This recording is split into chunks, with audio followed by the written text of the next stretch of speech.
Não somos mais o país do futebol, não revelamos mais jogadores como antigamente. Quantas vezes você não ouviu essas frases? Eu concordo com elas, e eles têm 9 motivos explicando a decadência do futebol brasileiro nas últimas décadas. Eu sou o professor Marcelo Guimarães e esse é o Toque do Mestre.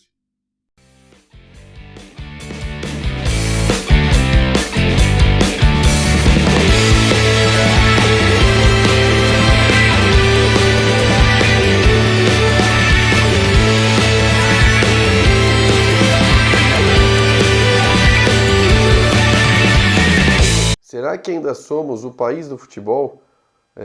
Será que a gente ainda produz o mesmo número de craques que nós produzíamos há 20, 30 anos atrás? Né? Essas são perguntas que são sempre feitas em cursos que eu ministro, em palestras que eu participo, e eu vou listar para você agora 9 motivos pelos quais nós não somos mais o país do futebol. Ou, se continuar nesse rumo que estamos, muito provavelmente deixaremos de ser potência no futebol mundial. Né? O primeiro motivo, que não é o único, que já deu o que tinha que dar, é que o futebol de rua não é mais praticado no Brasil. Esse é um dos motivos, sim.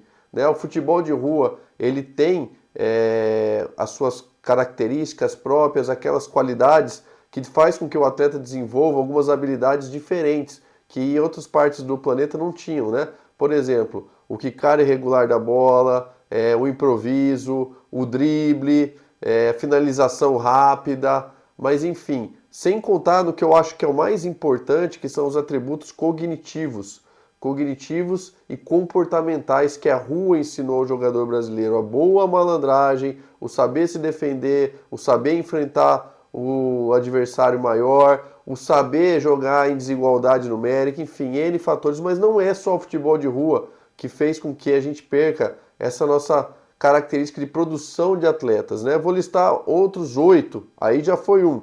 Outro motivo bem importante, a criação da União Europeia em 1º de novembro de 1993. O que a União Europeia, o que a criação da União Europeia tem a ver com a queda de produção de jogadores no Brasil? Para você ter uma ideia, até 1993, o Brasil, né, 95 na verdade, a Comebol tinha mais títulos de Mundial de Clubes do que a UEFA. Né? Até 1995, nós da América do Sul tínhamos 20 títulos contra 14 dos europeus. De 95 para cá, esse número mudou de uma forma muito absurda e muito drástica. De 95 para cá, nós só temos 6 títulos de Mundial de Clubes, enquanto a Europa tem 21. O que aconteceu? Muito provavelmente, a criação da União Europeia foi um desses fatores que modificou muito a saída do jogador brasileiro para o mercado europeu. Antigamente, antes da União Europeia, você só podia exportar, um time da Inglaterra, por exemplo, poderia ter 3 atletas estrangeiros, né? Então as vagas para o mercado europeu eram muito poucas, muito mais escassas. Com a criação da União Europeia, todos os países da Europa, eles viraram como se fosse um único país em termos de transação de jogadores. Então, o italiano, o francês, o inglês, eles tinham, teoricamente, a mesma nacionalidade para jogar. Então, todos os clubes ganharam 3 vagas de estrangeiros, todos os clubes europeus, para jogadores de fora da Europa. E aí escancarou o mercado brasileiro e o êxodo do atleta brasileiro foi maior, triplicou praticamente a saída de jogadores do Brasil para a Europa. E de forma muito precoce. E isso é um dos fatores que quando você vai assistir um jogo da seleção brasileira hoje, você não entende, você não conhece metade dos jogadores, porque muitos já estão lá desde novos, desde 14, 15, 16 anos. Por causa também da dupla cidadania, né? O jogador brasileiro pode tirar o passaporte, vamos supor, se ele tem um sobrenome português, ele pode tirar o passaporte como se fosse um atleta de Portugal e pode jogar em qualquer país da Europa. Enfim, então isso é um dos principais fatores da queda do futebol brasileiro. Outro fator, não tão importante, mas também contribuiu, é o terceiro, é a Lei Bosman, né?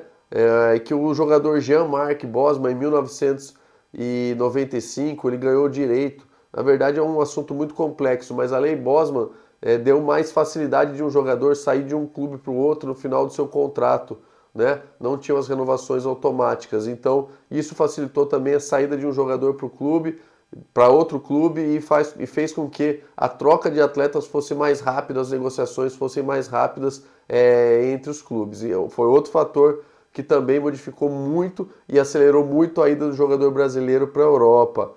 Outra coisa, agora eu vou falar para vocês o quarto fator, a ocupação do meio de campo. Com o passar dos anos, agora uma parte mais tática, né? O meio de campo passou a ser povoado, os sistemas começaram a colocar mais jogadores no meio de campo, e isso fez com que o jogo ganhasse um pouquinho mais de intensidade e um jogo um pouquinho mais de transições, tá? E junto com esse quarto fator, eu listo o quinto fator. Vou linkar o quinto fator no quarto. O quinto fator tem a ver com a diminuição das dimensões do campo. O campo de futebol foi diminuindo as 4 linhas que o cercam, né? Diminuindo as 4 linhas e povoando mais o meio campo, mais gente ficou perto da bola, teoricamente. E o que dá impulso de velocidade, o que dá o estímulo de força e velocidade de futebol?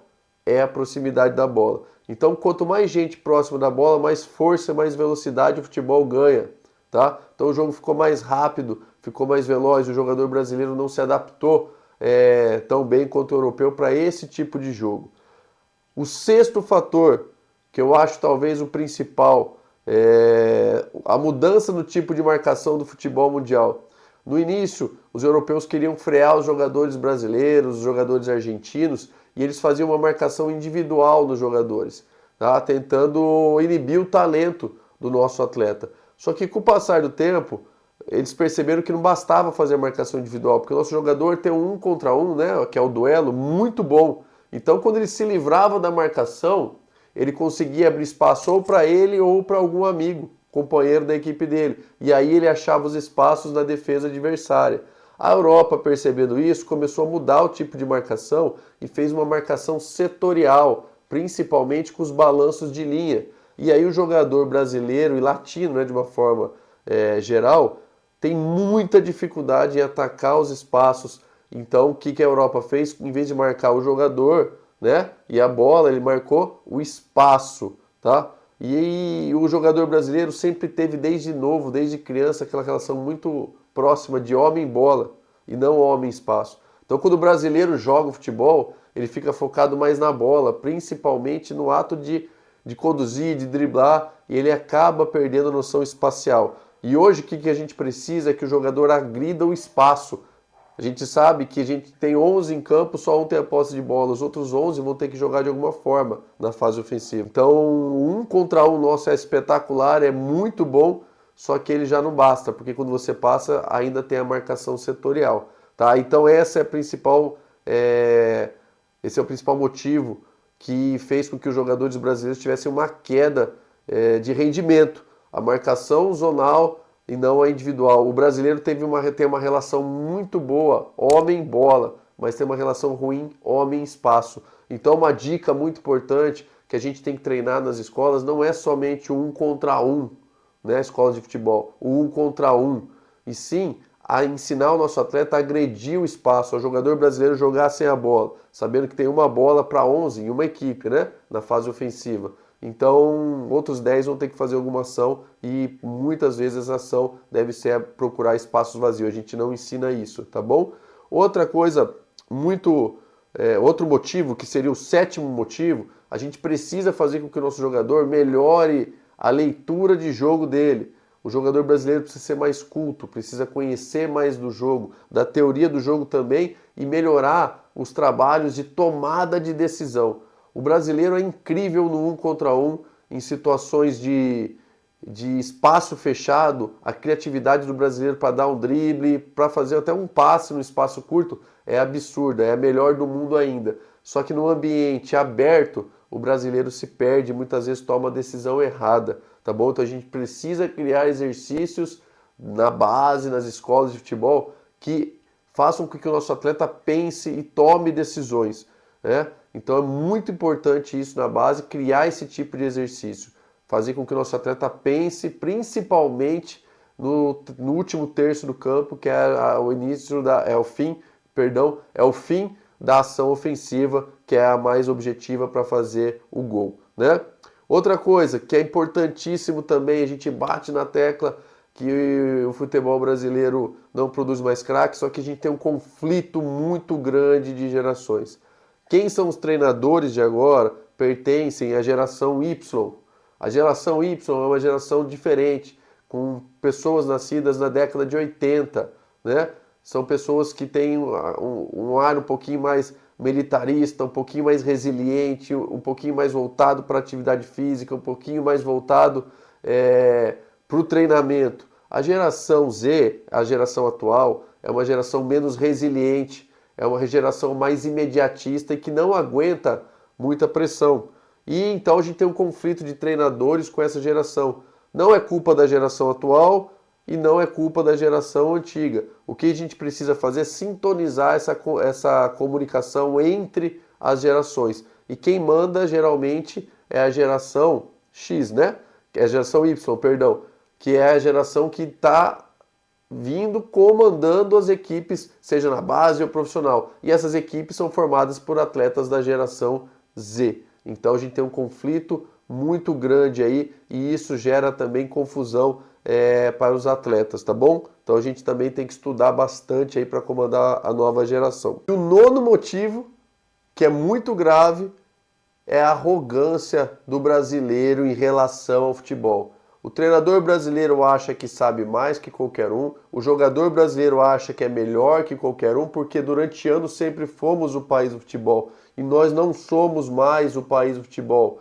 Precisamos dar alguns passos para trás, reconhecer nossos erros e correr atrás do prejuízo. Esse correr atrás do prejuízo é se capacitando, é estudando e é admitindo que nós temos muitas coisas para fazer. O 7-1 não bastou para nós. O 7-1 mudou pouquíssima coisa no futebol brasileiro. O 2-0 da Alemanha de 2002 serviu muito mais de lição para a própria Alemanha do que o 7-1 de 2014 para nós, que até hoje não adiantou quase nada. Estamos evoluindo? Estamos, mas há muito custo e devagar. Não vai ser assim que vai funcionar. Então a gente vai ter que dar um passo para trás, vamos ter que admitir que estamos atrasados em relação ao resto do mundo, principalmente a Europa, para a gente sim não virarmos uma Hungria, né, da década de 40 e 50, que era a potência do futebol mundial, com os melhores jogadores, mas encantava o mundo,